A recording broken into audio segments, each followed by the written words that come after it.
Às vezes, mesmo estando no meio de um café cheio de gente, a gente sente uma solidão inexplicável. Você participa das conversas, sorri junto com todo mundo, mas lá dentro parece que está distante, sozinho, como se fosse invisível. Talvez você já tenha passado por isso também. Estar em meio às pessoas e, ao mesmo tempo, sentir que o coração está só, abandonado. Por que será que tem gente que, mesmo cercada de gente, sente uma solidão tão profunda? Eu demorei muito para entender esse mistério, porque carrego essa sensação desde criança. Não era nada de especial nem diferente demais. Só parecia que eu enxergava o mundo de um jeito um pouco distinto. Não sabia se era por ser mais sensível demais, ou se minha própria forma de ser fazia tudo parecer diferente. Lembra daqueles parques imensos, como o Ibirapuera, aqui em São Paulo, ou o Parque Lage, no Rio? Enquanto todo mundo curte o sol, ri, conversa, eu estava ali, só observando os rostos, as expressões. Repassava frases soltas que alguém disse, que para os outros pareciam nada, mas para mim balançavam o coração por dias. Questionava as coisas que todos consideravam naturais. Por que agimos assim? Por que todo mundo acha isso certo? Será que é mesmo assim que temos que viver? Essas perguntas fizeram crescer dentro de mim uma distância, uma barreira com o mundo. Não era que eu não gostasse de gente, muito pelo contrário. Eu queria me conectar, queria verdadeiramente compartilhar meu coração. Mas quanto mais perto das pessoas eu estava, mais cansado eu me sentia. O barulho do metrô, os olhares, aquelas situações em que o que se fala não combina com o que se sente, as pequenas mentiras que a gente escuta dos adultos trocando sem pensar. Tudo parecia tão nítido demais para mim. Aí um dia, comecei a usar máscaras. Fingia que estava bem, que nada importava, que eu era normal, como os outros. Mas por mais que eu ensaiasse esses papéis, no fundo da alma, a sensação de desalento não sumia. Não era falta de companhia, era a solidão de não se sentir compreendido por ninguém. Por muito tempo, eu achava que era só por ser tímido, introvertido, apegado aos meus pensamentos, e que simplesmente gostava de ficar sozinho. Era só isso. Mas com o tempo, uma dúvida perturbava meu pensamento. Será que eu sou assim mesmo? Ou tem algo mais? Até que um dia, apareceu uma pergunta que mexeu muito comigo. E se eu não fosse solitário por ser diferente do mundo, mas sim porque tinha medo de me machucar, e por isso, ficava longe das pessoas? Doeu encarar isso, porque até então eu procurava a causa da minha solidão fora de mim, no mundo. Pela primeira vez, voltei o olhar para dentro. Nessa fase, encontrei um texto do Jung, que diz que todo ser humano sente solidão quando se depara consigo mesmo. Muita gente entende errado e acha que ser solitário significa ser melhor, mas não é isso. Olhar para dentro, se conhecer de verdade, é uma experiência solitária e às vezes desconfortável para qualquer um. Quando li aquilo, me senti estranho, mas aliviado. Não sou estranho, apenas nunca me entendi direito. E olhando mais fundo, percebi que o que eu sentia não era só uma questão de personalidade. Era algo perto do que hoje chamam de ansiedade social. Coisas que para os outros passam batido, para mim viravam verdadeiros obstáculos. Achava um café local incrível durante uma viagem, mas não conseguia entrar. Fiquei parado na porta, fingi olhar no celular, tentei adiar o momento. Só respirava fundo para conseguir abrir a porta. Pedir comida em um lugar novo era um desafio. O sistema diferente, o idioma estranho, os aparelhos eletrônicos desconhecidos. Meu corpo congelava.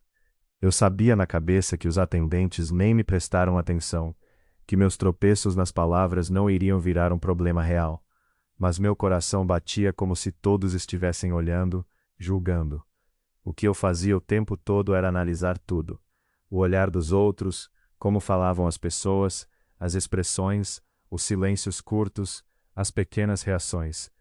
Tudo era decifrado por aquele radar invisível que eu tinha, para me proteger de sair machucado. Por isso, Antes mesmo de falar uma palavra, a censura interna já tinha rodado 1 milhão de possibilidades. E se eu errar? E se eu parecer estranho? Se não gostarem de mim? Mas, ironicamente, essas previsões nunca me salvaram, só me aprisionaram ainda mais. A cada situação evitada, o medo só aumentava. Quem pensa demais e sente delicadamente como a gente, muitas vezes cai nessa armadilha. Sentir muito faz a gente querer se proteger demais, e a proteção excessiva acaba tornando difícil agir com naturalidade. O resultado? Antes de falar, censuramos nossas palavras várias vezes. Antes de agir, imaginamos tudo que pode dar errado. E assim vamos nos trancando numa prisão invisível, gastando toda a energia que precisaríamos para viver. Até que um dia pensei, não posso viver assim para sempre. Então comecei com passos pequenos. Coisas tão simples para outras pessoas, mas grandes para mim. Entrar sozinho num café, fazer uma ligação rápida, uma chamada de vídeo, cumprimentar alguém que eu não conhecia, mandar uma mensagem para um amigo. E surpresa, as coisas que eu tanto temia quase nunca aconteciam. Ninguém me julgou, ou pelo menos não da forma que eu imaginava. As pessoas eram mais generosas do que eu suspeitava. Essas descobertas foram se acumulando e me ensinando que a ansiedade pode sim ser um sinal de alerta, mas não uma lei a ser obedecida cegamente. Hoje ainda sou sensível, ainda penso muito, ainda me sinto ansioso diante de situações novas. Mas o que mudou foi que a ansiedade não é mais a dona do meu volante, ela é só uma voz que eu escuto sem deixar me dominar. E nesse caminho veio uma lição importante. Para ser livre, não preciso ser extrovertido, não preciso eliminar minha sensibilidade, nem forçar para deixar de ser quem sou, pensando demais. O que eu precisava mesmo era entender a mim mesmo. A gente costuma olhar para a solidão como algo ruim, mas a solidão saudável é um remédio para a alma. Fazer uma caminhada silenciosa, tomar um chá quentinho, olhar pela janela ou deixar os pensamentos voarem, escrever os sentimentos numa folha em branco. Esses momentos não são fuga do mundo, são a respiração antes de voltar a ele. Mas tem algo que não podemos esquecer. A solidão pode ser um refúgio, mas não deve virar prisão. Quando cortamos nossas conexões com o mundo para não nos machucar, a solidão deixa de ser descanso e vira isolamento. Porque no fundo, o que nos faz viver bem é estar conectado, mesmo que seja com poucas pessoas. Não precisa ter uma multidão, precisa ter quem aceita você como é, sem máscaras, sem explicações, com quem a gente se sente em casa. Talvez o que você vive não seja uma questão de ser muito intenso ou débil demais. Talvez seja só que por muito tempo você viveu em estado de alerta para se proteger. E isso não é uma falha, é uma forma de sobreviver.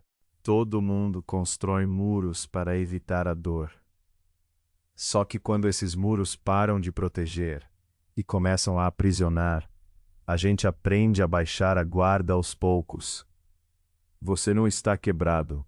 Você apenas sente o mundo de um jeito diferente. Pensa um pouco mais devagar, guarda as emoções por mais tempo, sente mais fundo. Então, não tente se encaixar na velocidade do mundo. Camine no seu ritmo. E lembre-se, o que te prende não é tanto a sua sensibilidade, mas o medo que surgiu para protegê-la. Quando a gente compreende isso, finalmente consegue se conectar com o mundo de um jeitinho mais leve, mais tranquilo.